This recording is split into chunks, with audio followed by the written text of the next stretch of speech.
देखी दीदी, एक बूढ़ी माँ के 3 गो बेटा रहे। वो अपना कष्ट काट के अपना बेटा के पढ़वले लिखवले और ओकरा के नौकरी दियवले आ तीनों के बड़ा बड़ा घर में बियाह भइल। तब भर भर के दान दहेज मिलल, तकिया तोशक बर्तन हेम ठेम सब चीज मिलल।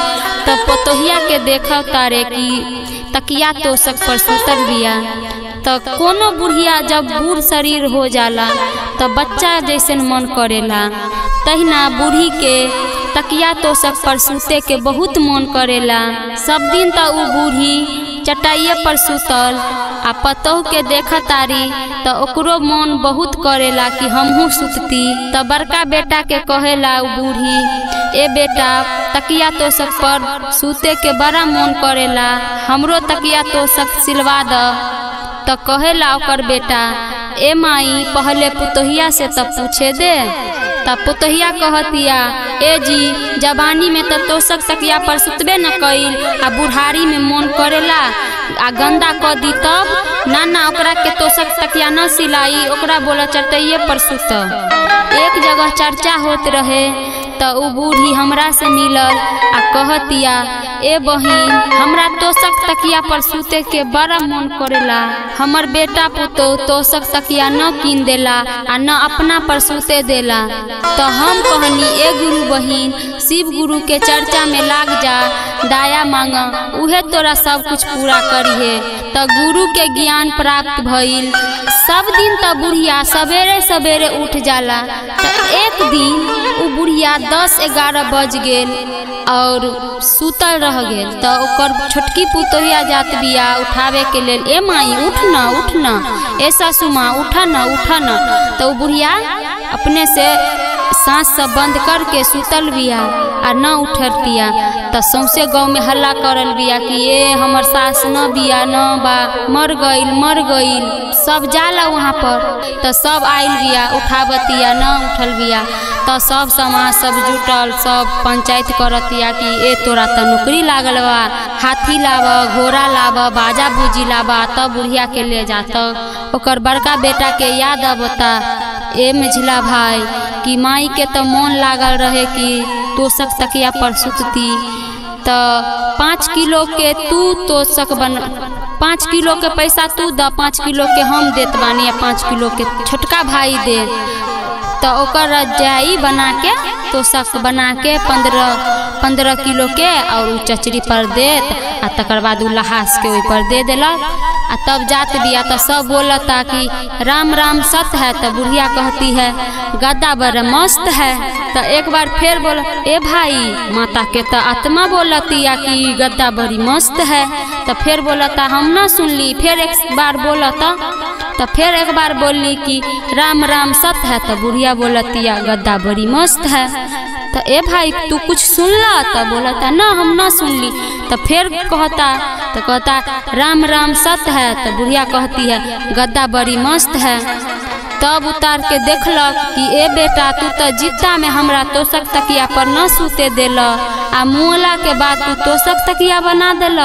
तो देखी गुरु भाई बहन, जियल में ककरो मन के श्रद्धा न पूरा होला आ जब मुआ जाला तो ओकरा के हाथी घोड़ा से विदा करल जाला, बाजा बूजी।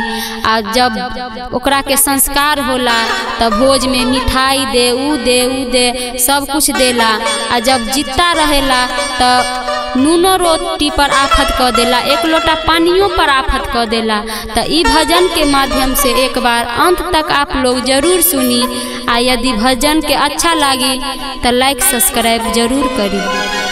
जियते शरीरिया हो बेटा चटिया पर सुतावला हो, चटिया पर सुतावला हो। मोले शरीरिया दिल रजाई हो राम, मोले शरीरिया दिल रजाइन हो राम। जियते शरीरिया हो बेटा चटिया पर सुतावला हो, चटिया पर सुतावला हो। मोले शरीरिया दिल रजाई हो राम, मोले शरीरिया दिल रजाइन हो राम।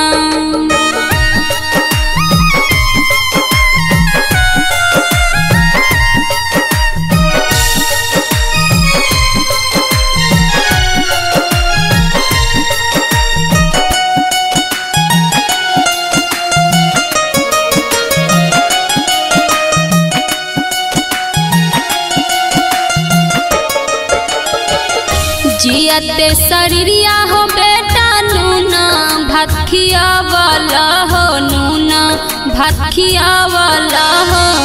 मोल शरीरिया दूध भातन हो राम किया हो राम, मोल शरीरिया दूध भातन हो राम।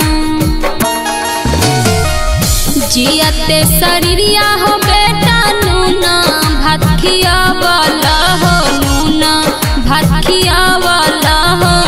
मोल शरीरिया दूध भातन हो राम किया हो राम, मोल शरीरिया दूध भातन हो राम।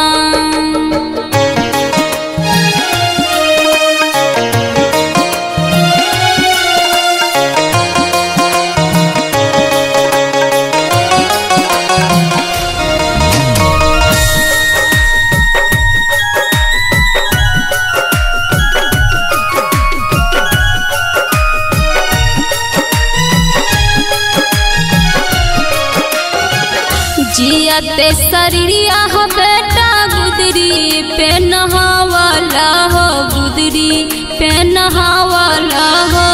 मोलो शरीरिया ललका चूनर हो राम किया हो राम, मोलो शरीरिया ललका चूनर हो राम।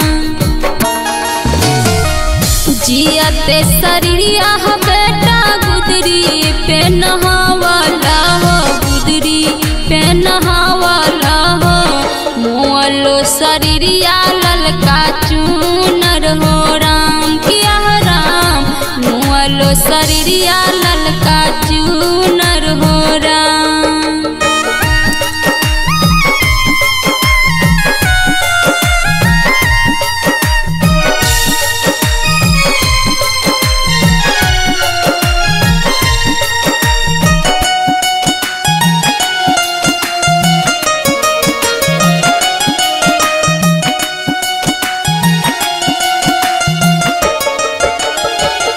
जियते शरीरिया हो बेटा भूखे हमरा रखला हो, भूखे हमरा रखला हो।